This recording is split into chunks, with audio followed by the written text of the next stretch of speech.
Hi, Mike. Hey, How you doing? I'm doing good. The sun is blinding. Mid-afternoon. Old school video store shit right now. Exactly. How you feeling today? Oh, I'm feeling great, man. We're here for my favorite show. Yeah, we're doing the Great Fucking Movie Show Fucking with movies. Mike Hanley. See how the banner still aligns with the background? Yes. Fucking awesome. But first thing first, buy our shit. Yes, fire shit, of course. Have to fucking buy our shit. We got $2 the other day from the fucking jumps on a bird like a badass t-shirt, which I never expected. I expected to earn more money from the door one before, but fair. Okay.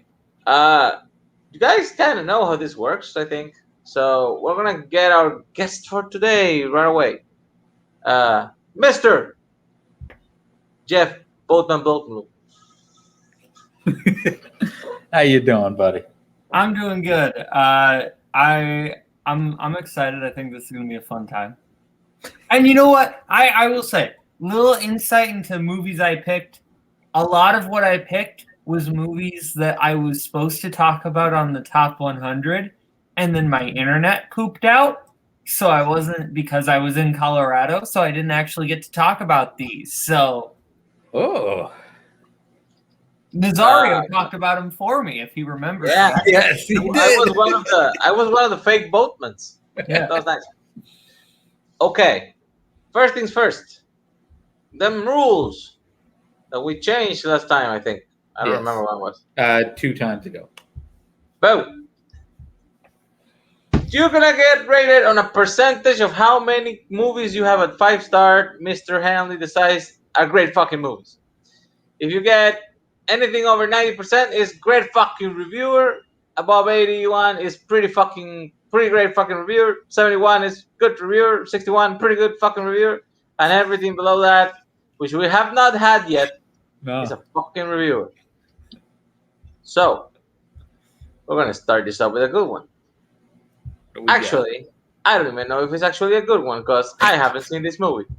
It's After Hours from Martin Scorsese. Ooh. So why is it great, Bo? One of my favorite kind of weird subgenres of movies. I love like domino effect movies of just simple actions creating more complicated actions, slowly spinning out of control into just pure craziness. That is just one of like my favorite things, and that's what I love about After Hours. He keeps making reasonable, simple decisions, right? This is a dude who just wants to stay home, and things keep happening and getting worse. And this is one that not enough people talk about, so I don't want to go into too many specifics because this is just an incredible, like, dark comedy. Not dark in the sense that like things get really horrible, but just dark in the sense that you're kind of trapped in misery the whole time, but you're laughing all the way through it. That's kind of the emotion that you get. It's like uncomfortable laughter. The movie just gets crazy, but not to the point where it's unbelievably ridiculous. Like, it gets weird, but never to the point where it goes too far. It's kind of just it's a really unique movie that I don't see done a lot. And that's why I think it's just fantastic. I haven't seen it. So Mike, is this a great fucking movie? So I saw this for the first time last year when we were on right before we did the last live episode of Top 100. And I don't usually ever do this, but this would have made my top 100 after just one watch. I fucking loved it. It was so batshit crazy, insane. John Hurt in this movie, it's fucking amazing. I love in this movie. This is 100% my type of movie. Like both said, it's just one thing after another done to a character that you just don't feel bad for him because he's not asking for anything to happen to him and just continues he to just grow. wants to go home. Yeah, he just wants to go home. It is so insane. Yeah, this is a great fucking movie. I guess I'll have to watch it. Good start, Bo. Starting with the right foot. Let's hope it continues with Paul Thomas Anderson's Magnolia. Why Yeah. is it great? This is one I understand why certain people don't like this movie. That certain people being Cody Newberry. Yeah, he's wrong. I agree. I think that this is just such a beautifully interwoven story, right? I love every single aspect and element coming together. I love just the way things tying together. And some people say, well, it doesn't really amount up to anything. But the film, straight up, in the opening montage, says, this is a movie about meaningless coincidences. That is the whole point of the movie. And if you... That is the point.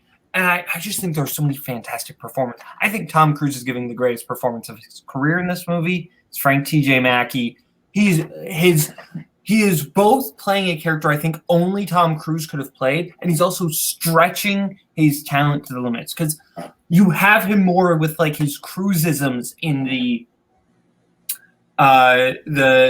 opening where he's doing the actual seduce and destroy monologue, right? But then you see that facade break down with just the "Don't You Die on Me" scene with him and Jason Robards. This whole cast is great. William H. Macy is really good. I also John C. Reilly in this movie, super underrated. He's Yay! likable. When he's going around checking the apartment, like, well, you shouldn't be listening to music that loud. You know, like he's just John C. Reilly is just such a dork and everything, and I love him. John C. Reilly is just amazing. This whole cast is great. Just the way things weave in and out. And I think to me, my favorite scene is the Wise Up scene, where every character hears the same song on the radio at their lowest moment and sings along to it. It's just kind of that beauty of the connectivity of it all. You know, that they are all alone, but they're not alone because everybody else is going through this, but it's their own type of pain. So I think it's really poetic in a sense. Yeah, and they don't even need to crash into each other to feel stuff, right? Yeah. Someone who just watched Crash for our class. Whoo boy. Why? My professor, like it was for class. We had to compare Crash to a good Magnolia. movie? Not Magnolia, sorry. Crash to Moonlight. And I had not watched Moonlight in a while. Moonlight was significantly better being preceded by Crash. I mean, yes. Hanley, Magnolia, great fucking movie. This is my second favorite Paul Thomas Anderson movie. I absolutely love this fucking movie, man.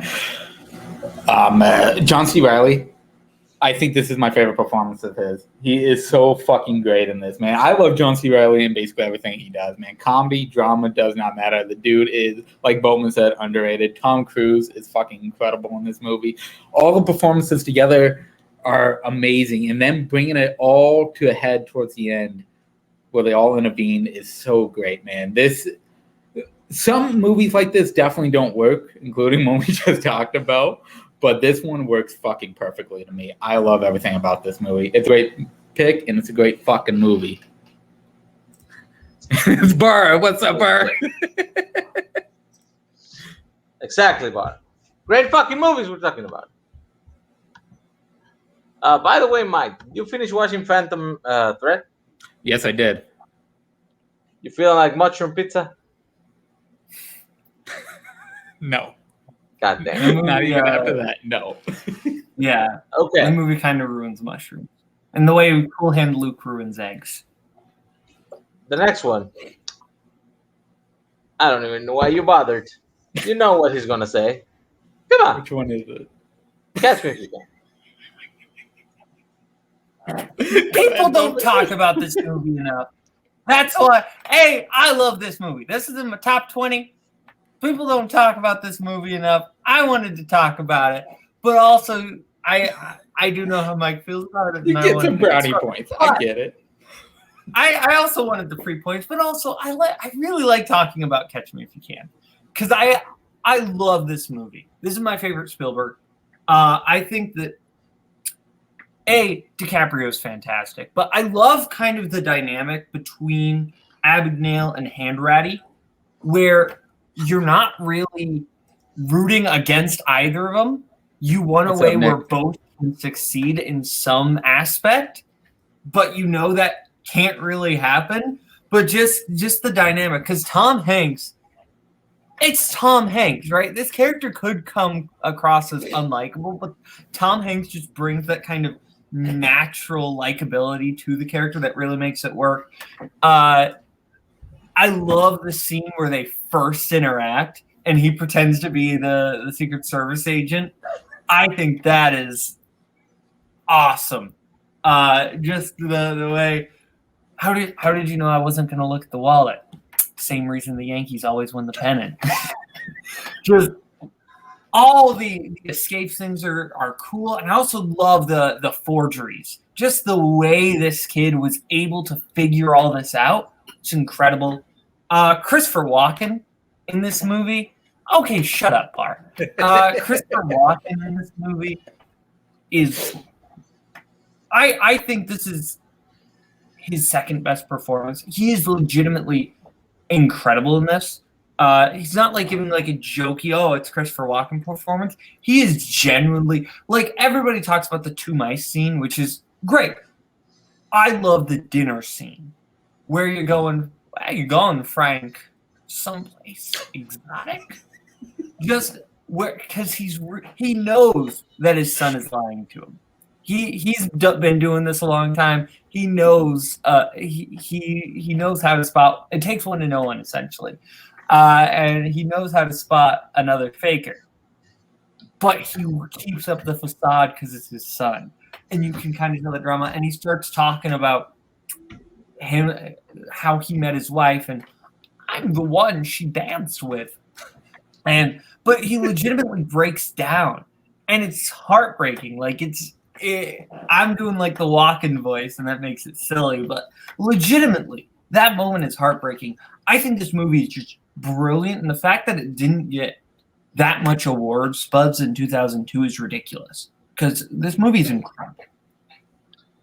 I like when Christopher Walken shoved the clock up his ass. That's a different movie. Mike Hanley, do I even bother with Spielberg? Yeah, I love the hell out of this movie. It's a great fucking movie. I love the fact that, again, the theme of this is Spielberg's own parents and their divorce, and it's heavily involved in this movie, and I think he handles it fucking perfectly, man. The best fucking knock-knock joke ever in this movie. So fucking great. And Christopher got daddy issues, a little bit. Yeah.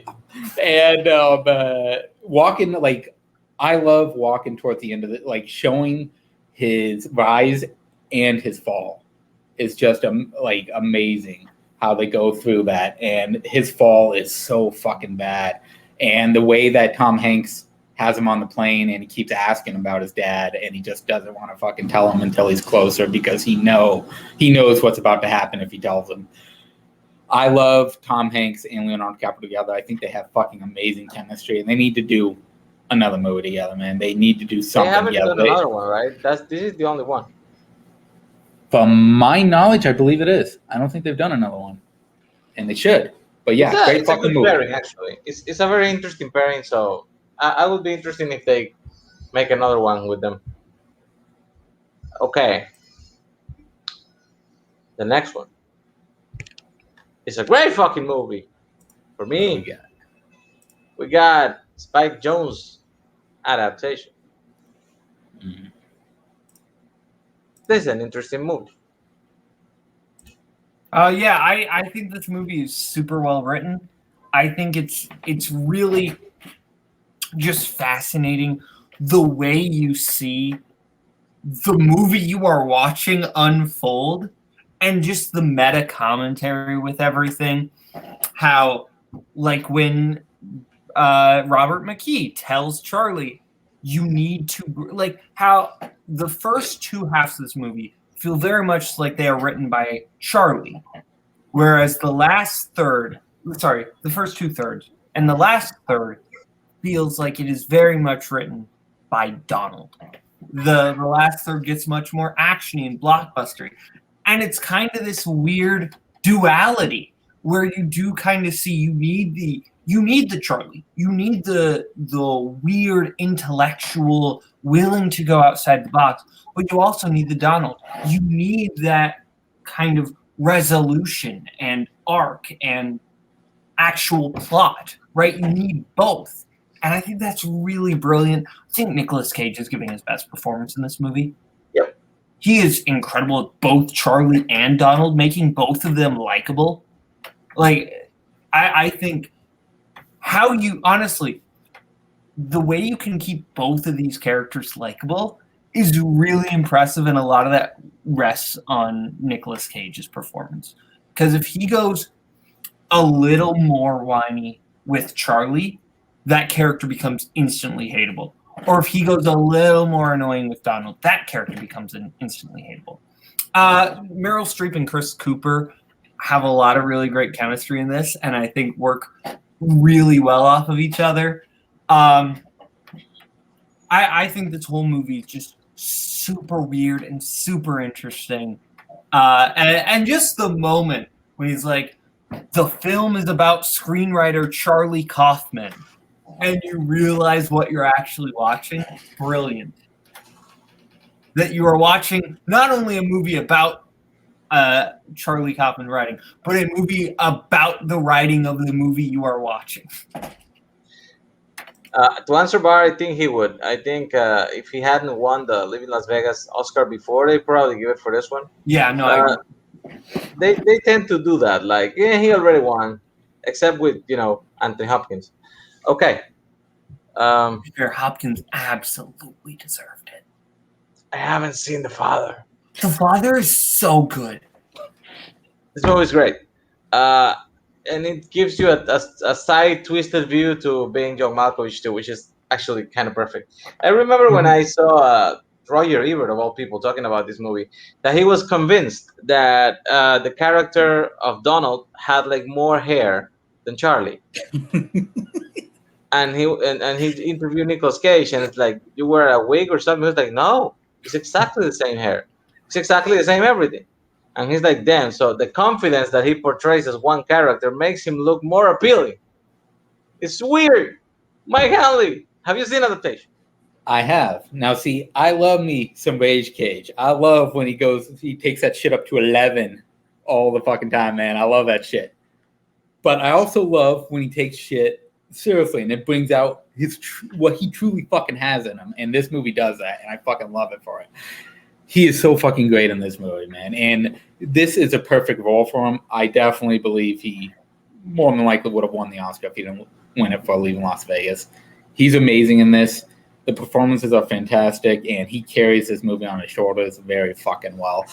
I hope that he still, like, I love Willy's Wonderland and shit like that, but I hope he goes back to intertwine with these type of movies as well, because he does great in both. Great fucking movie. 4 for 4. Yeah, Boatman, you're fucking perfect so far. You're doing well. Oh, god damn it. This is just pandering now. I think you willingly picked Another movies. Spielberg. Yes! Spielberg's coming. It's ridiculous. I picked 2 Spielberg. I picked 2. Indiana Jones and The Last Crusade. Fair. So why is this one great, Pope? So this is a movie I fully appreciated when I finally got to see this in theaters last summer. I think this movie, the 3 acts are all kind of brilliant. Like, the first one is just the setup of getting back to where we are and kind of uncovering certain mystery, like just uncovering what's happened. It's a good setup. Then you get the second third, right? That the second act is where you get just the dynamic between Connery and Ford, which could carry an entire series, not just an entire movie, an entire series. I think "She talks in her sleep" is one of the best jokes in any action movie ever. I think that just the realization that Indiana has slept with a woman that his father has also slept with is hilarious. And then the last third of this movie, I am a sucker for like puzzles in movies, like puzzles and traps and like the figuring out that type of thing. Like to me, the last third of Indiana Jones is like the this is going to make people mad, the better version of the National Treasure franchise, right? Like that. Oh, yeah. Why would that make anyone mad? It would make certain people in my faction mad. The 12-year-olds. Cameron Holtzman, Thomas Scully, and Caleb Coho are probably going to kill me. Millennials. They're not even millennials. They're like, anyway, not important. But like the Penitent Man, the Leap of Faith, and Jehovah is with an eye. It begins with an eye. Like, and then just the finally, this is the Cup of the Carpenter. Like, all those are just super cool. That the final conflict is not solved through the giant action sequence. It's solved through Indiana actually having to use his smarts. That's what I really like. That's why I prefer it over Temple of Doom, because or Raiders of the Lost Ark. Shut up, Art. I haven't even seen the most recent Tomb Raider. Check me. So I have a question for Mike. Yeah. Yes. If they kept Sean Connery alive, would Kingdom of the Crystal Skull be a better movie? It definitely would be better. Like, I don't know if it'd be much better with that storyline, but with Sean Connery there, it definitely brings it brings it up for sure, no matter what. I don't care what the story is. With him and fucking Harrison Ford together, it's definitely bringing it up. It feels like a wasted opportunity. It's like when they made Die Hard 4 and they didn't bring back Samuel L. Jackson. Fair. It's a great fucking movie. Of course, yeah, all three Indiana Jones movies are in my top 20 of all time. I love all three of them. All three, right? Yeah. Yeah, all three. And yes, the third one is my least favorite out of the three, but I still love it to fucking death, man. I love the fucking chemistry between them. I agree with both that the fucking National Treasure puzzle shit is fucking fantastic. Yeah, this is a great fucking movie. It is a fun fucking time. I can watch all three over and over and be happy. Great fucking movie. 5 out of 5 for both so far. Will he lose? I have told the story a million times, so I'm not going to repeat it, but this is the first one I saw. I thought it was great. The next one, it's a fantasy film with a kid wearing a Chicago Bears outfit. The Princess Bride. Both, why did you pick this lovely film? At the end of the I didn't pick this one, I don't think. I think you picked it. I picked it because I love it. But this is a great movie. I think this is just kind of like weirdly, in a way, a perfect movie. Like, it's a flawed movie, but it is a perfect movie in the sense that it has everything and all of its flaws feel true to the movie. Like, it just kind of feels satirical in a way that doesn't feel mean-spirited. It feels like a throwback. It feels like an homage while also just feeling completely new. It's just so many different things. Like, it's a comedy, it's a romance, it's an action movie, it's a fantasy movie, but it never feels too comedic at points where it doesn't need to be. It never feels too romantic at points where it doesn't need to be. It doesn't feel too actiony at points where it doesn't need to be. It balances every single element just to perfection. I think, to me, the Vinzini poison scene is maybe... I knew you like the bottle of wine thingy. I think that might be one of the greatest scenes in movie history. Just the brilliance of, well, clearly, if you bested my strongman, which means you might rely on your strength to save you, which means I can clearly not choose the wine in front of me. But you also bested my stand, and that you must have studied. And that you learned that man is mortal. So clearly, I cannot choose the wine in front of me. Clearly, you have a dizzying intellect. I'm just getting started. You never bet against a Sicilian when life is on the line. It's when death is on. You never go against a Sicilian when death is on the line. I suck at quotes. That's accurate. No, that's fair. Mike Hanley, do you drink the wine on this one? I do not drink the wine, but it's a great fucking movie regardless. I love everything about this movie, man. There's iocane powder in it. It is like everything about it. It is a storybook come to life, and I love it. Andre the Giant is so incredible in this movie, and knowing the behind-the-scenes stories of him, the good and the bad, because of his health issues at the time, are fantastic. Like everything good with behind the scenes of him going out drinking with Carrie Ellis and Wallace Shawn and them is fucking fantastic. Wallace Shawn is fucking amazing. Yeah, the fucking wine scene is one of my favorites. Billy Crystal is funny as hell. This only movie, mostly dead. which I got in a trivia thing, which I think got us a win at the time. But the also just every little moment here, even if it's a little look to one way or a small character moment, are fucking amazing. Let's see. Yeah, probably. But yeah, I love all the performances. It's insanely quotable. I still need to actually read the book. I want to read the book. And I want to play the actual board game that came out too, which follows the entire story. That seems cool. But yeah, great fucking movie. Goddamn, bro. They actually came out with three board games. And yeah, if I had a job, I'd buy them all. But I'm gonna buy the one. Just gotta, save it for the toys, man. You gotta save it for the toys. Exactly. I already told my wife I wasn't gonna buy shit, and I bought shit. Okay. The next one. Where's the bar thing? Oh my god. What is it this time? I don't know. I think this one he picked himself. It's Inglourious Bastards. Yeah, I picked this one. I picked this one because I didn't get to talk about it on the top 100, and this is in my top 10. Or it was in my top 10 on the top 100. It's like moved down to like the 20 range now, but still. This is my favorite Tarantino. I love all the individual sequences in this movie and the way that it's just like, it's not one line of dominoes. It's like three separate lines of dominoes that all come crashing into each other in the final act. Obviously, the stuff with Londa, that opening scene is so intense and brilliant.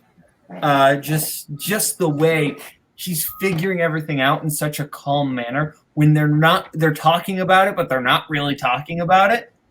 Brilliant.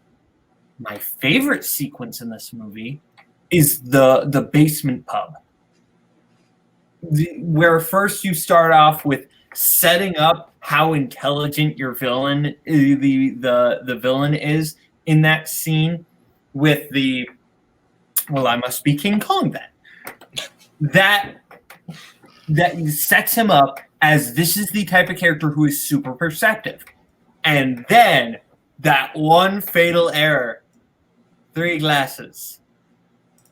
That is where it all ends. And then you get the intensity because the guns are out and you're not sure, but you know it's not going to end well. And then the shootout goes everywhere.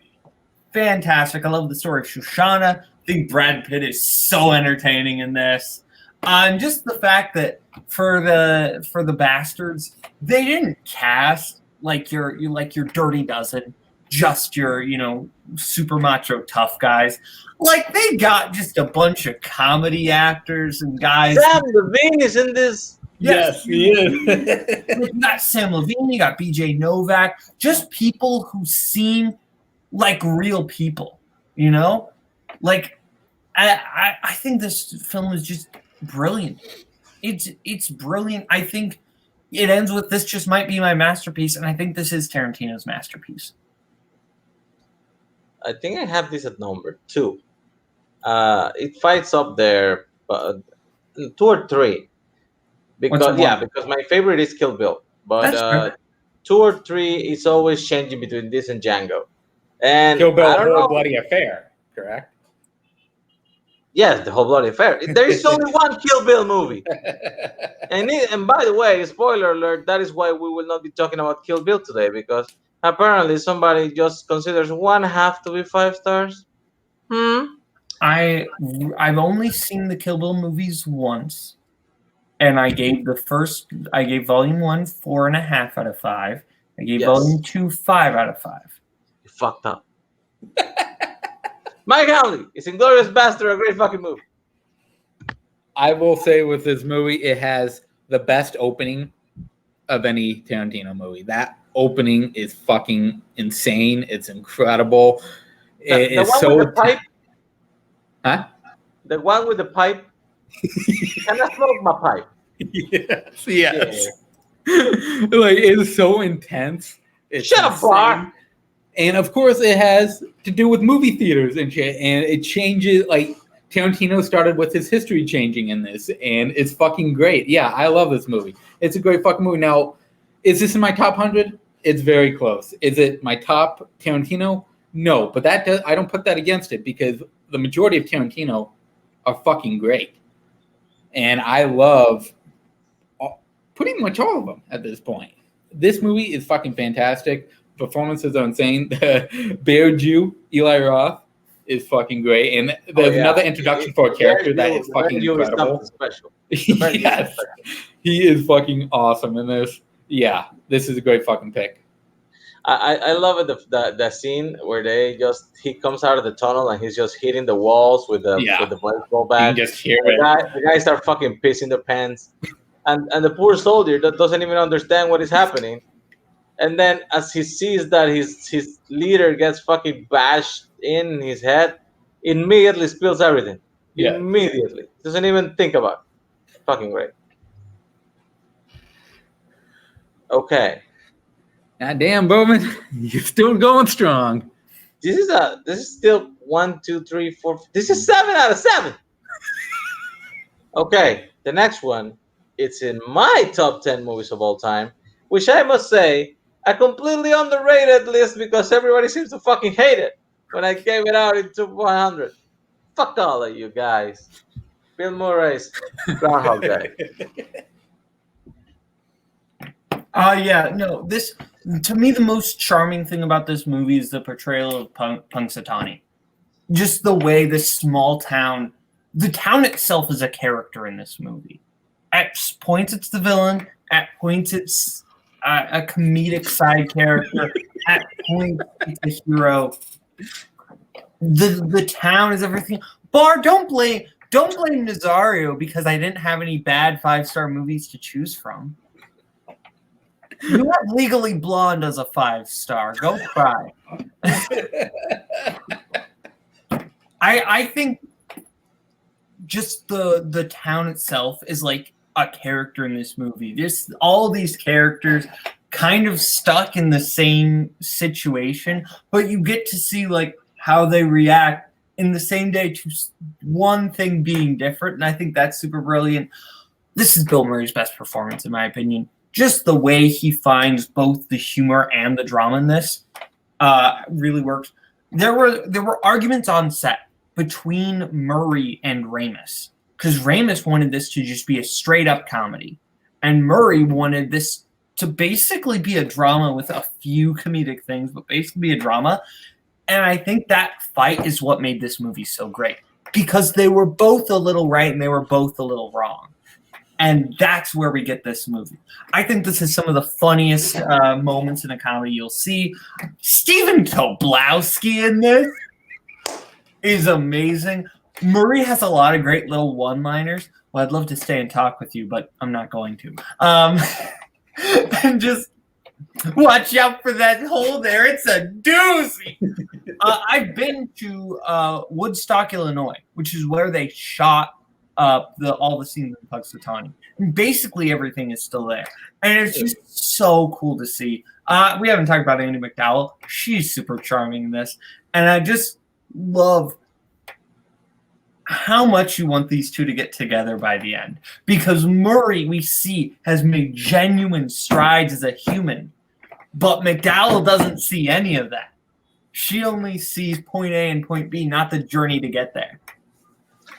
I pitched a sequel to this for it's not Nerdgasm anymore. It's Fansome. Yeah. And Bar gave me the point. Good job, Bar. Okay, Mike Hanley, Groundhog Day. Time repeats itself. Will we repeat another great fucking movie for Boatman?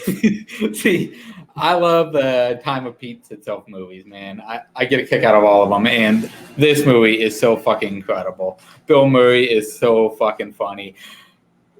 The back and forth he has with the individual townsfolk as he relives this day over and over is incredible. And even though you can it gets to the portions where he's just reliving the days to find new ways to kill himself because he's just tired of it all, you would think it'd run its course, but it doesn't. It fucking keeps it there and it keeps it going, and it's fucking amazing every single time. Him trying to convince Andy McDowell that this is happening to him, that and he starts falling for her. First, at the beginning, he just basically wants to sleep with her. But towards the end, he's really falling for her, and their chemistry is so fucking great. And yeah, Stephen Tobolowsky steals the fucking movie, man. He's so incredible in this. Ned Ryerson. Needle nose Ned the head. Come on, buddy. I used to do that whistling belly button trick. Dated your sister, Mary Pat, until you told me not to. I agree, Burr. And yes, it's a great fucking movie. Goddamn, fucking Boatman's coming in swinging. I don't think people who did the show before are gonna like this score in the end. This one, he picked himself. I take no blame for it. The way back. Okay, but how am I not gonna pick this movie? I didn't get to talk about this on the top 100. And boy, do I love this movie. This film, what it really is it's Sam Rockwell. What? It's Sam Rockwell. Yes, it's Sam Rockwell. Sam Rockwell giving an amazing comedic performance. B, just a lot of warmth underneath the surface here with him. I think that scene on the water tower with Duncan and Owen talking to each other is just so great. This movie has one of the most likable characters in the history of cinema. It also has one of the most unlikable characters in the history of cinema with Trent. Steve Carell as Trent is maybe one of the most despicable characters ever. It's a great douchebag. That's right. He's such a douchebag. Just the way, obviously there's the big, I think you're a 3. But just in the little moments, right, where he's doing things that out of context are seemingly innocent, but it's the way in which he does them that are all just to keep Duncan down, right? It's when they first arrive, it's like, hey, we all help out here, buddy. And he throws the bag at him, or the way he makes him wear a life jacket on the boat, and he says it's for his safety. It's little things like that just crawl in your skin. This supporting cast is all amazing. Allison Janney just being the perfect drunk mom friend, feeling very realistic. You could cut that character out of the movie and the plot would not change at all, but she adds so much to it. I think she's great. All the people at the water park. What this movie is about, though, and this is a type of story that I really resonate with. We'll see it in movies like Almost Famous and Dazed and Confused, which are both movies in my top 10. I love movies about characters who feel alone and they find company in a group of outcasts. They find what's that face in Sario?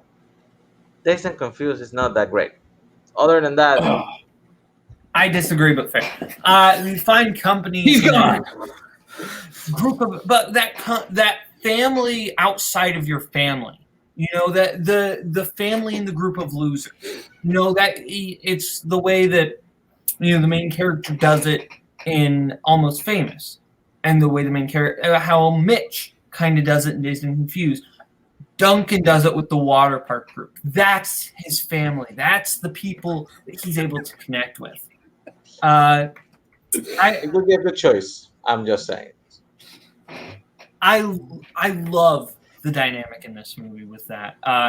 It's also kind of weirdly about the death of the 80s, in that it's kind of about, with the stuff with Owen, it's about him kind of trying to recapture his youth. Like they even say the water park stands for like this time that doesn't really exist anymore. I think that's really interesting. There's just so much about this movie that works so well. I could talk about it for an hour. I can tell. Mike, Yes. you know, the way we back means the back of the car. It is a great fucking movie. I want to punch Steve Carell right in the fucking face in this movie, man. He is such a dick.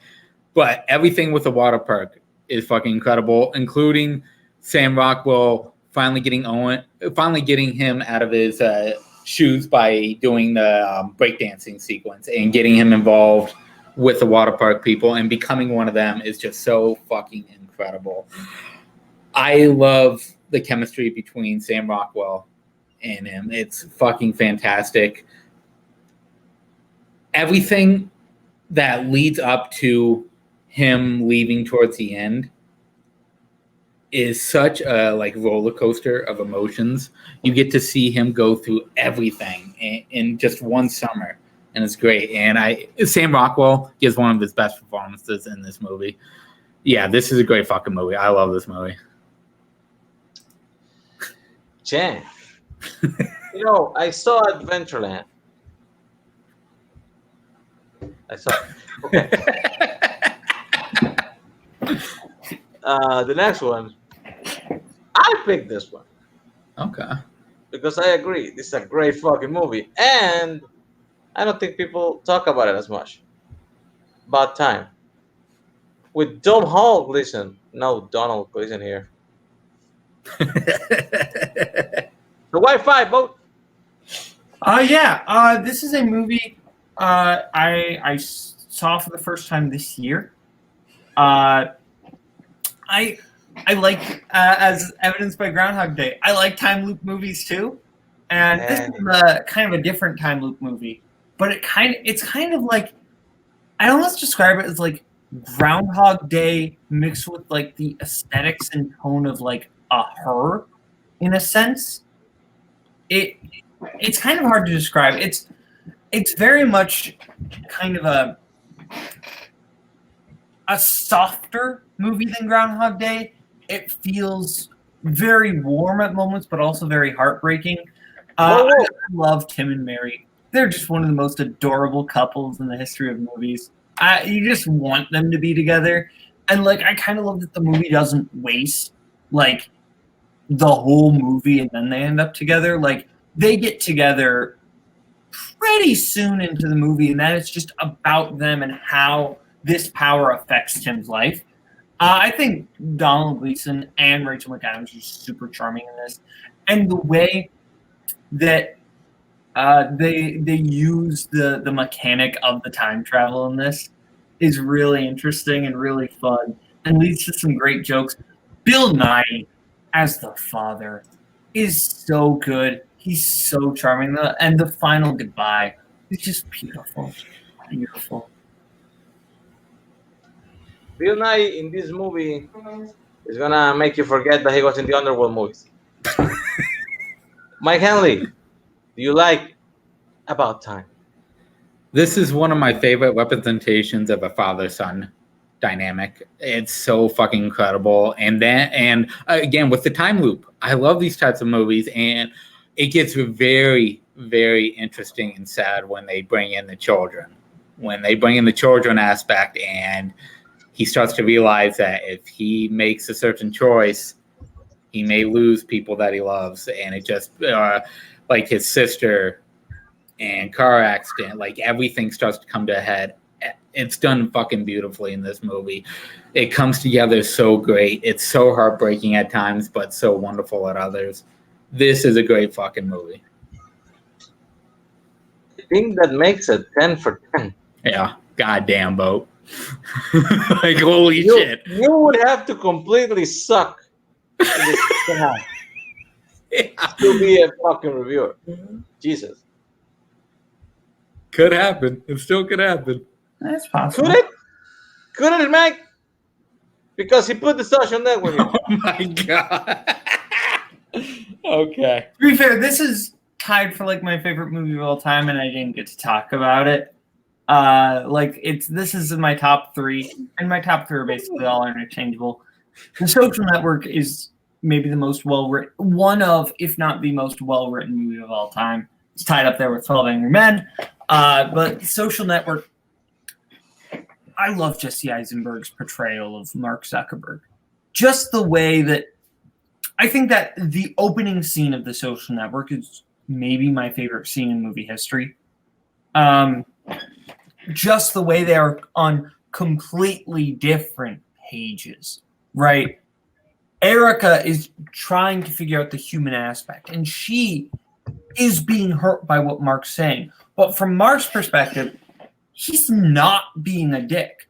In Mark's mind. Yes, I did, Bar. Being a dick in real life, but from Mark's perspective. I got it. Yeah, you're going. Yes.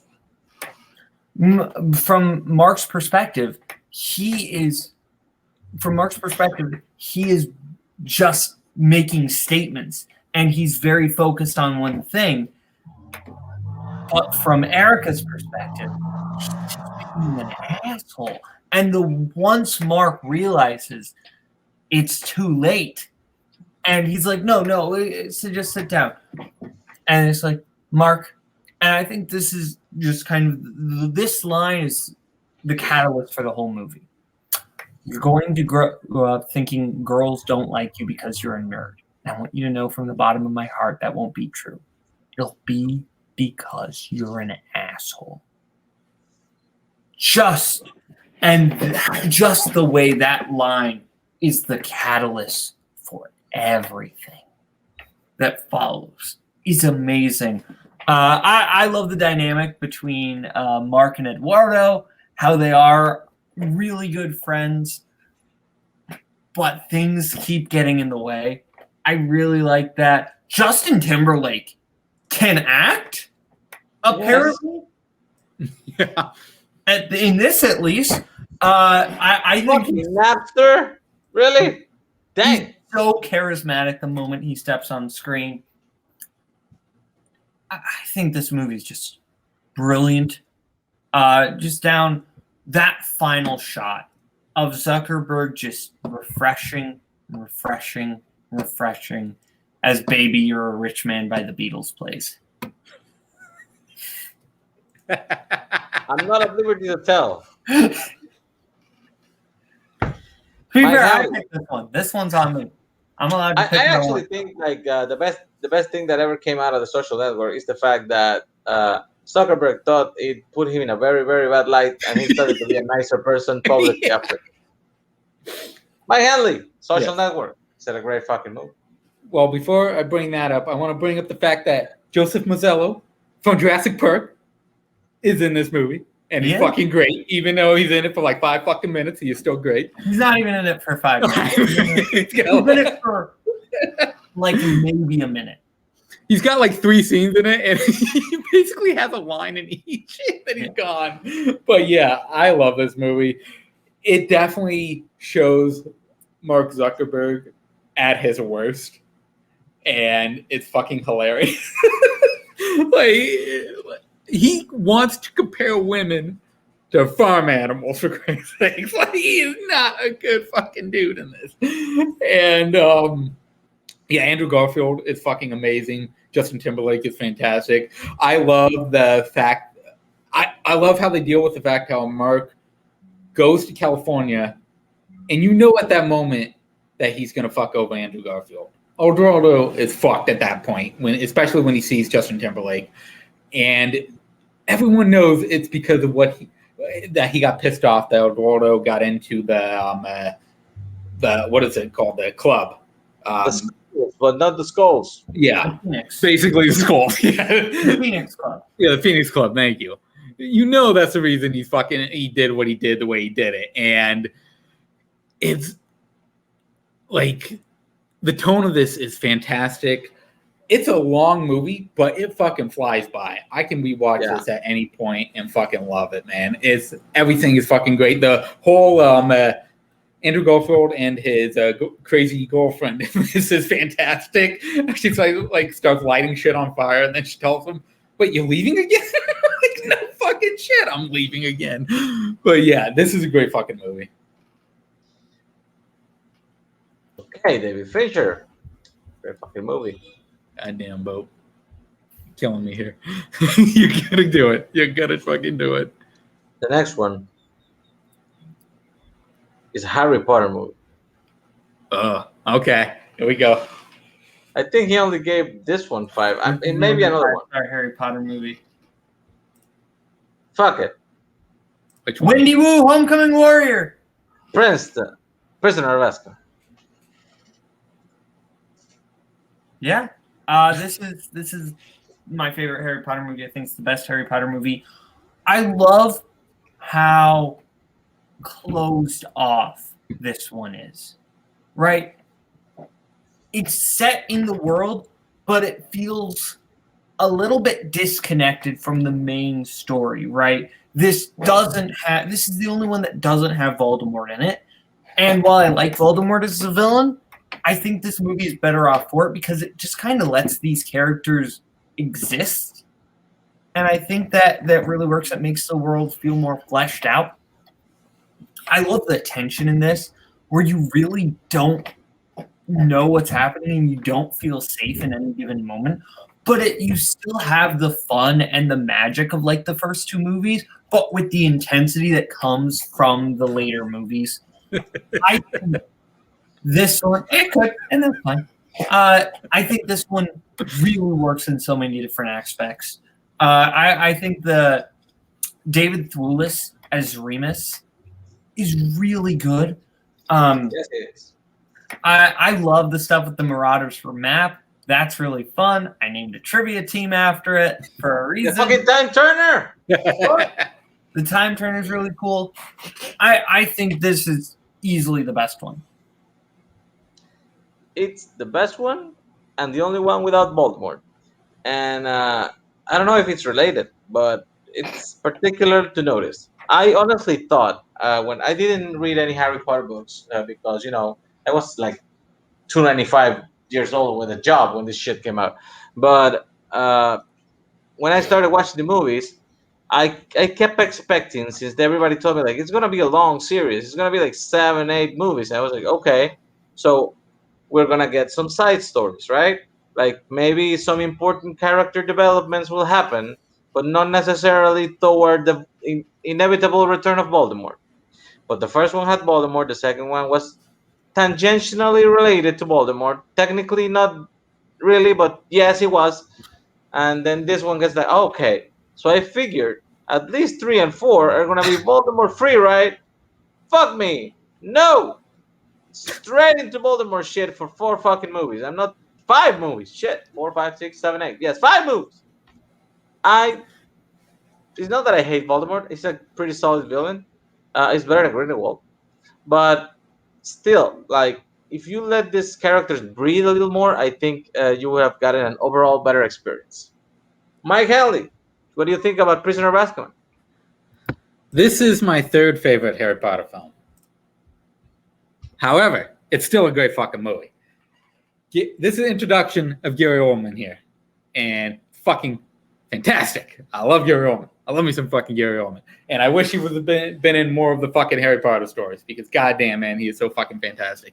I love that this, like you guys have been saying, this is the first movie where you actually get to really feel the characters breathe for the first time. They're getting out of their robes, they're finally getting into regular clothes, like they're living in the story at this point. and I love it. I love the classes. Dumbledore, I love Dumbledore in this movie. He's fucking great. The time turner sequences are fucking fantastic. I love the Hermione and Draco little altercation they go to where she fucking pops his ass in the face. It's fucking fantastic. Yes. This is a great fucking movie. Yeah, where is Cody? That's Cody and Burr are so pissed. that's fucking 12. Yes, 12 out of 12. Oh my Good. God. Is it gonna happen? The next one. The next was Inception.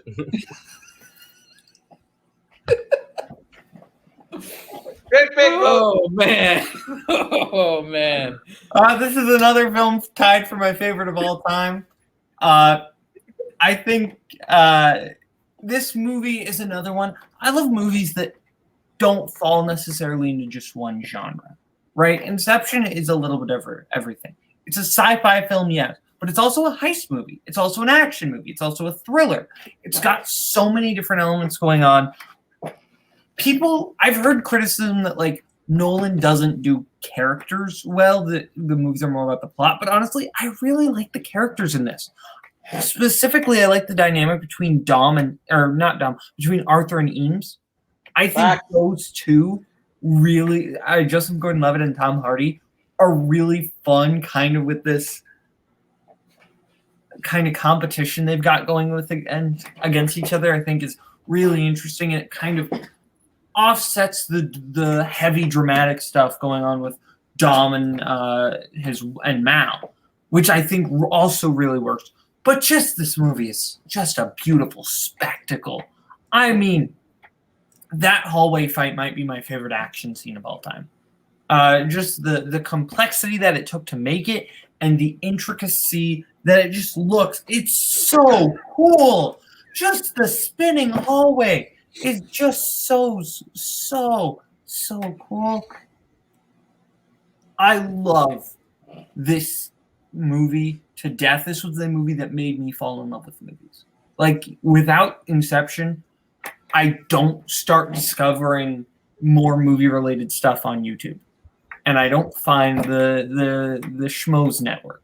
Without the Schmoes Network, I don't join the Trivia Leagues. Without Trivia Leagues, I'm not here right now. I'm somewhere else. So this is Boatman's Inception into the league? Yes. Also, Mike, do you like the movie where the bus falls into the water for like 2 hours and never hits it? It's a great fucking movie for me. I don't know for you though. Okay, I'm not a huge Christopher Nolan fan. Oh, Thomas is gonna kill you. I know. There are very few movies that I really enjoy of his. I'm sorry, Per, but this is one of them, as you already saw. Like, I love this movie. This movie's fucking incredible. I agree with most people that the majority of Christopher Nolan's work are not about it's more about the plot. But this one has definitely his characters up front and center, and I think it works fucking great. Leonardo DiCaprio is amazing. Elliot Page is great. Tom Hardy is fantastic. Joseph Gordon-Levitt is fucking fantastic. I love the I don't know where it goes ending to where that spin happens. I love those type of endings where you don't know exactly what happens and it leaves it up to you to take a guess. And maybe you're right, maybe you're not. They've even asked him over the last, I think, year or two when Tenet was coming out if he was going to give a final answer to that. And he goes, no, fuck you. You're going to have to figure it out yourself. You get to decide what you think and you feel. Yeah, I love everything about this movie. This movie is so fucking fantastic. This is very rewatchable to me. Great fucking choice. Great fucking movie. This is getting ridiculous. Also, is this better than Tenet, Mike? Oh, yeah. Yes. Yes. Yeah, I agree. Okay. If this doesn't end the streak, nothing will. I'm very curious what's about to happen here. This movie is just aight. The Big Short. This is the one that might kill the streak, and I don't care if it is. I love this movie. This is a movie, and maybe this is why I love it. I was 8 in 2008, so I did not hear about the financial crisis. Like, I knew it was a thing as I got older, but I didn't really know about it. So this White privilege. No, it's called being an 8-year-old, Rosario. It's called being 8. I was more concerned with the intricacies of Zach and/or Cody than I was with the financial situation. Anyway, I think this movie is so well written and well edited. The way that this movie showcases the passage of time through just like quick cut pictures of pop culture at the time, I think is brilliant and kind of goes within the theme of you're not really paying attention, are you? Well, this is the stuff that was important while all this other stuff was happening. I think all the main actors in this movie are incredible. I think Christian Bale absolutely transforms into his character. Steve Carell's giving my favorite performance he's ever given. He finds his performance is so filled with rage. It's so filled with rage, but also with humor. I think he finds that balance really well. I love this idea that no one saw because no one was looking. If you were looking for it, you could find it, but no one wanted to believe it, so they couldn't. I think there's just such an interesting dynamic going on here. I love true story movies that tell the story in a way that doesn't feel standard, that feels like it just isn't, here's what happened, that has some editorializing, and that's what I really like about this. I think this movie is super well written. Tell me the difference between stupid and illegal, and I'll have my wife's brother arrested. I think The Big Short is incredible. And I think your streak died. Yeah. Mike Hanley. Is The Big Short a great fucking movie? Okay, I think the last time I saw this movie was like in 2016, so I don't think I rated this because I didn't start really rating movies till 2017, so I don't think this is on my letterbox. So, that being said, I enjoy this movie. I like the performances. I don't love the performances, though. And this is a movie that's not really rewatchable to me. I enjoy the story, but it is a good fucking movie, Boatman. It has happened. It had to go down sometime. I'm sorry, Boatman. That's all, I made it. You had a great fucking streak there. Yeah. You made it farther than anyone else before you. I think Spence had no in the first one. I think so too. So The next one I don't like, but you probably do like because you didn't shut up about it. That's confused. Oh yeah, it's a movie that I did this to. Boom, he's gone. This movie is just the perfect slice of life movie. It's all these individual characters that I really like, and it's kind of, to me, this is the perfect teen movie, and that it showcases every aspect of the high school experience, right? Like, I like Everybody Wants Some, but Everybody Wants Some in terms of college, that's centered on mainly one specific group, right? It's centered around the athletes. Whereas Dazed and Confused takes everybody. You get the jocks, the stoners, the cheerleaders, the burnouts, and my favorite group, the nerds. You get Tony, played by Anthony Rapp. Can't remember Adam Goldberg's character's name. I think it's Mark, and Cynthia. And I think that duo right there is maybe some of my favorite conversations in the movie, with just the Adam Goldberg's character's realization that he wanted to be a lawyer, but he doesn't know if he actually likes the people he's helping. And it's just, all these conversations feel so authentic, and everything does feel authentic. There's no like cartoony bully. Like, yes, there is bullying in this movie, but it feels really realistic. Like the biggest douchebag in this movie is O'Banion. But everything O'Banion does, you understand why he's doing it. He's taking it out because he's been stuck in this school forever because he can't pass. Right? Like he deals with that by treating these middle schoolers like trash. I think this has maybe the greatest soundtrack of all time.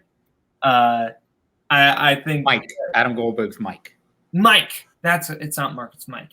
But yeah, I think this whole movie is just amazing. Just the perfect slice of life movie. I like the Spawn soundtrack and The Crow. Mike Hanley, Yes. do I even ask? You don't have to because this is a great fucking movie. My favorite Linklater movie. Cole Hauser is fucking fantastic in this, and also what's his fucking name? I can't. Why am I forgetting his name right now? It is Who are you talking about? Pickford. Pickford is fucking great. Sean Andrews. Yeah, he's fucking fantastic. Those guys were popping up in the 90s so much, and they're so fucking fantastic in this movie. These are my favorite types of movies, the hangout movies, the movies that really don't have a plot to them. They're just going, hey, we got the basic plot of them graduating high school and characters coming into high school. There you go. Enjoy the fucking night, and I love every bit of it. Yeah, great fucking movie. I haven't seen Everybody Wants Some because somebody told me it was Dazed and Confused with baseball. It pretty much is. Fair. Except it has, one of the greatest living legends of all time, Wyatt Russell. The next one What do we got? is a beautiful movie, a Sackford special. Mhm. This movie is great. Boatman, agree with me. Yeah, no. This is one I watched for the first time last year. This is a movie about how we contextualize our life through art and pop culture, and how we associate and deal with real aspects in our lives through movies and music and pop culture and all these different things. I just love the way these segments go of him just analyzing his breakups while also just being, it's like Clerks meets 500 Days of Summer is really what it is. You have this kind of non-linear romance story of 500 Days of Summer with some of the best friends in a movie ever, with just the stuff at the store. Jack Black in this movie, this is the movie that made him a star, and for good reason. He is on another level in this film. Just coming in with Walking on Sunshine by Katrina and the Waves, and that's it all. That's his role. I'm a music nerd, so I love a lot of the conversations in this. Just kind of the let's say what opening album tracks Smells Like Teen Spirit, Nirvana. Okay, thank you, obvious. Why not first track Abbey Road? Why not the Beatles? Why not Beethoven? First of this first symphony. I think this movie's brilliant. I like the fact that That's correct. I like the fact of how it goes in the end when he proposes and she says like, no, we're good. And just like, you thinking I was gonna say yes, it's like no, but I thought to ask. It's fucking perfect, man. It sums up the relationship in the movie. I love it. Mike Hanley, you like vinyl? Yeah, this is a great fucking movie. I love this movie. John Cusack is fantastic. Jack Black is funny as hell in this movie. And I love how it deals with the different breakups. I love how he tells each story and how he has failed and how they have failed in it. It's fucking fantastic. Yeah, great fucking pick here, Bowman. Okay. Next movie. too.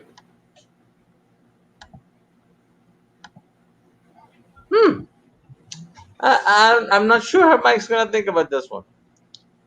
It's weird that it took 6 movies to get a 5-star out of you, but it's Mission Impossible Fallout. Okay.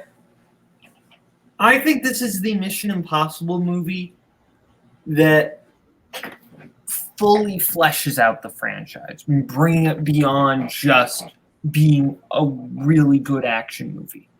Right? This is the one where makes it feel like a fleshed out world where things from the other movies have consequences, because all the other 5 movies kind of exist in their own bubble, right? Fallout was the first one where we see references to the first movie and to the third movie, and everything actually feels connected now. We start to get more with his actual team around him instead of just being about Ethan Hunt, and I think that works. I love Benji. I love Luther Stickle. Jeremy Renner is not in this one. I'm mixing up with the 5th one. Anyway, Luther Stickle, Benji. I love those dynamics. Henry Cavill is fantastic in this movie. There are so many great fight scenes in movies that take place in bathrooms. It's weird. It's really weird. True Lies has one of the great True Lies, Casino Royale, The World's End, Fallout. Like there are a lot of great bathroom fight scenes. But yeah. So you think it was the right decision to make him keep the mustache? Well, Justice League was not a great movie, so I don't. The Snyder Cut, though. I didn't watch the Snyder Cut. It's 4 hours. Nazar, have you watched Lawrence of Arabia? No. Why not? She's in the desert.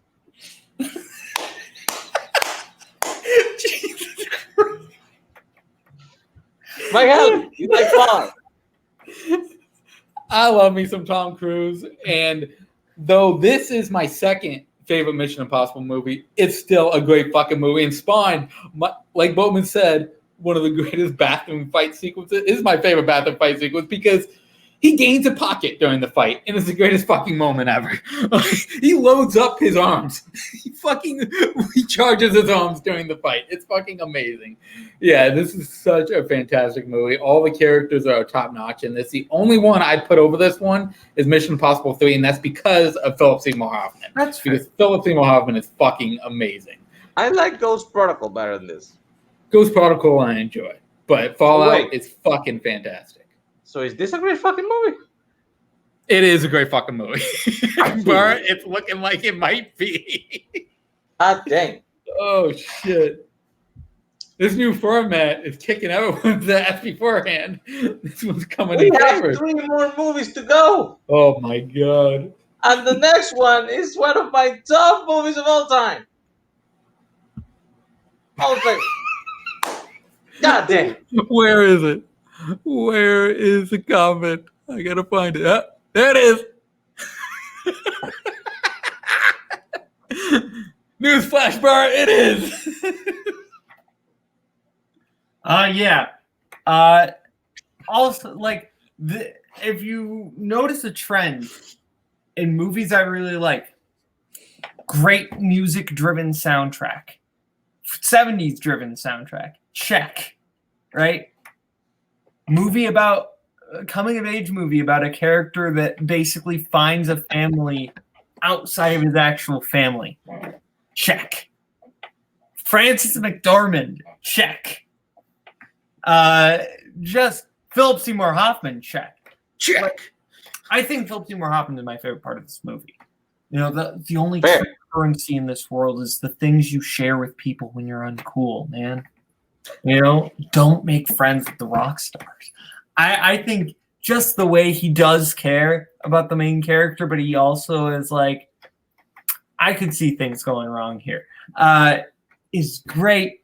Billy Crudup is fantastic. I think the Tiny Dancer sequence is one of the greatest scenes in movie history. Just the way that all the tension is relieved through that one song coming on. feels so beautiful and weirdly realistic. Just it's not the conflict isn't solved through this exchange of I'm sorry of apologies or yelling or anything. It's just solved through one song just playing. And when Billy Crudup finally sings "Hold Me Close," just amazing. I love it. I have to go home. You are home. You are home. God damn. Great fucking movie. Mike Hanley, is it a great fucking movie? So the Philip Seymour Hoffman parts, I agree, are the best part of this movie. However, Jason Lee is so fantastic in this. And the way he plays Man, we're supposed to be like Jagger and Keith. That's what we always said. The way he plays it off, that he's just overshadowed. But literally in the fucking t-shirt, which is fucking hilarious. He goes, I'm just seeing one of the out of focus guys. He's so fucking fantastic in this movie. The performances are fantastic. Frances McDormand gives such a great fucking performance. Every little bit of the band, every band part is the hotel sequence, especially when Billy Crudup's wife shows up and you get through that, and then you see the dynamic that's going on with Jason Lee and him, and it starts digging in further why they kind of have an impasse and how Jason Lee is disliking him more and more throughout this movie. It is so great. Yeah, this is a great fucking movie. I take checks and cash, both.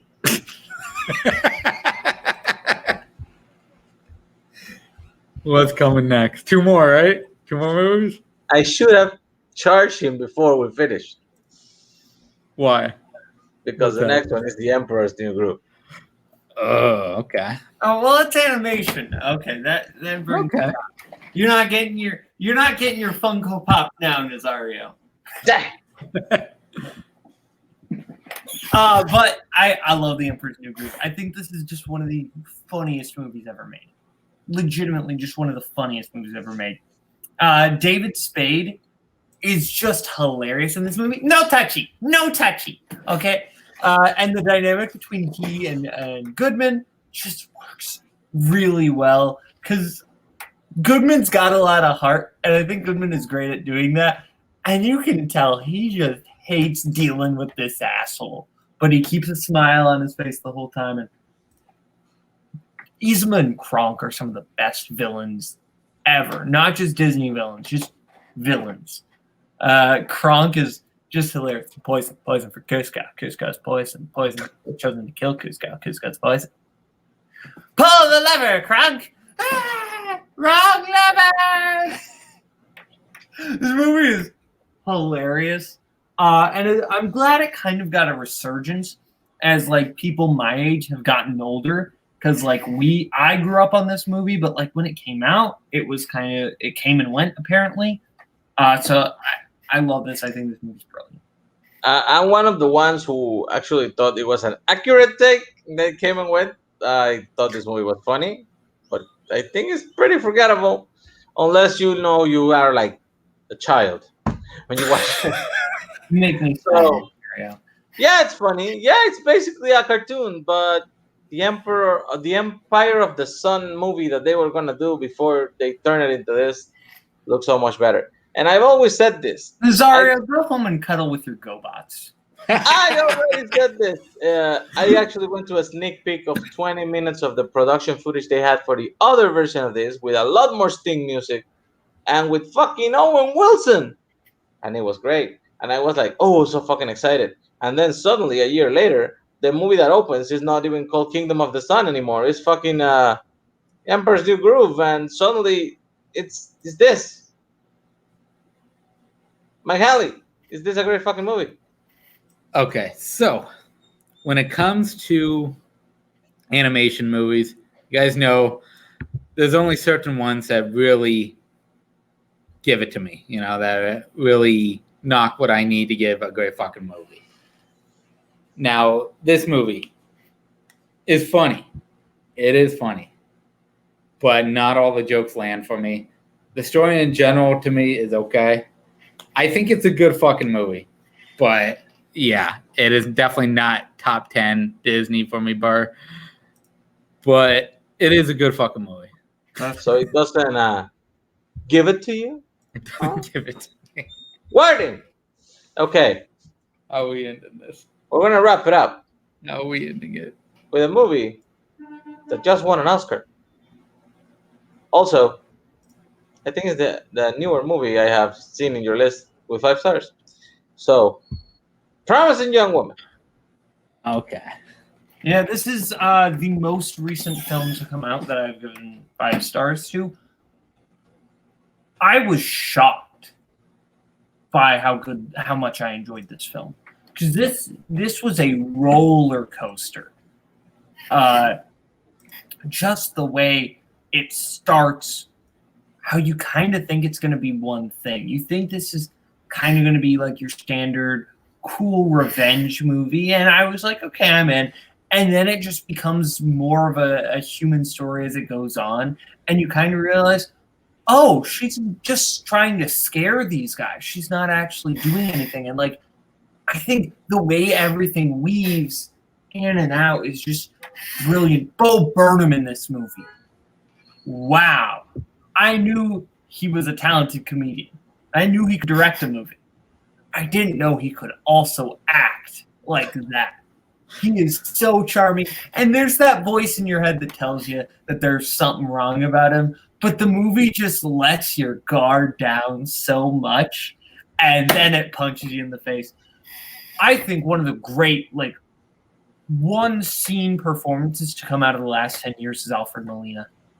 When he just breaks down. Wow. Wow. I think this movie is super interesting. I get people don't like the ending. I disagree. I think that's the perfect way it should have ended. The way, I've said this before, the way this movie casts like creepy douchebags is the way Get Out casts racists, right? Like, Get Out casts very likable white actor. Right, Stephen Root, Bradley Whitford, Catherine Keener, Allison Williams, all very likable people, and then just makes them the worst. Promising Young Woman does the same thing for like dudes' favorite actors, right? Adam Brody, Christopher Glass, Bo Burnham, just making them out to just be the absolute worst, and I think that's brilliant. I really think this is, I'll admit, this is one I have not had a time to rewatch, but this is one of those movies that just had such an impact on me when I first saw it. It's my favorite movie of 2020. Dude. This movie, I thought it was very interesting when I saw it, but I did expect something else. I kind of feels a little empty that she just scares them, you know? Like, you wanted something to happen to these motherfuckers, you know? At least that's just me. Because I feel like, yeah, they get scared in the moment. They're getting like, oh my god, she's gonna fucking call the police and fuck. Then she doesn't. And then they go out and fucking do it again. So that part of the movie felt a little empty for me. But the way the movie develops and the way it ends, actually, I think is a correct way. I actually like the ending a lot more than the disappointment I felt when she was just, you know, scaring people. Mike Hanley, Promising Young Woman, is a great fucking movie. Now, I do agree with Nazario that the beginning part of this movie with her going to these guys and basically threatening them with doing something, but doesn't actually go through with what she should probably be doing, which is calling the police and shit like that. Yeah, it does hurt it for me. I do want to rewatch this movie because I do think that it can go up on rewatch. I think it's a good fucking movie, and I really love the ending of this movie. I think the ending is fantastic. I just wish that the entire movie leading up to that matched with that ending. I think I would have enjoyed it a lot more. And it honestly, it could move up there. But for now, I gotta say it's a good fucking movie. Yikes! That's what's gonna hurt him, because that is the third movie that he does not give great fucking movies, dude. So, Mr. Boatman, you officially have 85%, Oh shit! which is actually the top we've ever had. Yeah, you did it. So, Take that. according to Mike Hanley, well, I'm gonna let you do it, Mike. Like you always, this is your fucking show. 81 to 90, we agree is what? Is a pretty great fucking reviewer. You did it, Mike. You fucking did it, Pretty man. great. That describes me. I'm not great. I'm pretty great. Yeah. Accurate. Bar. What did Bar do the show? Yes, he did. Bar, I'm sorry. You had the opportunity to select 10 movies that Mike would have No, loved. he didn't because And he he only didn't. has 15 I'm movies. sorry, He that's only had on you. 15, so He only has 15 movies with 5 stars. I'm sorry. Well, that's your fault for giving out 5 stars like you're the old lady at Halloween that only has 3 Snickers and 10 apples. You're giving out apples to all the kids. I'm sorry. It's not their fault when they egg your house. That's what's gonna happen. So officially, Mr. Boatman, you are the top reviewer ever in the show. yes. Uh, Congratulations on that. Spence is still the worst. That is the barometer we have. Next time, probably Mr. Kirk Kawakowski with his 16 5-star movies. 16. It's gonna be shorter than this. Still gonna be great. Thanks everybody that watched the show live. Thanks to Mike Yes. Hanley, like always, for being a great fucking reviewer of reviewers. And thanks to Caleb Boatman for showing up and doing this shit. It was And if a you fun haven't hour and a yet, half. follow us on Twitch, man. We are halfway there. We got 25 followers. We need 25 more. Push that follow button if you enjoyed this. We'll be bringing you a lot more content coming forward. MRank 100 probably this week. Yes. We'll probably next figure out week- something to do tomorrow. For sure. We'll figure out something. If you watch us on YouTube, we have the moments from the Online Yes. Trivia League history going up all week. I don't know if it's going to keep going next week. It depends. We'll see what happens. Next week, though, movie games, Road to Holds 2, Part 4, the final selection before the championship. And and a rank them I think next week we're also Rank them. doing Rank Them with Tom Yes. Cruise, right? with Tom Cruise. Yeah, he's going to be in the panel. Tom Yeah. Cruise. We won't. Find out next week. Follow and find out if we get Tom Cruise out of here. That's it. We don't have any music. No, so we because just of got to fake it. So we fake it. It's great fucking movies with Mike and Nazario. Hey, if you don't watch, you'll be sorry, yo. You got that itch. Subscribe to Twitch. Holy fucking shit. I cannot do better than that.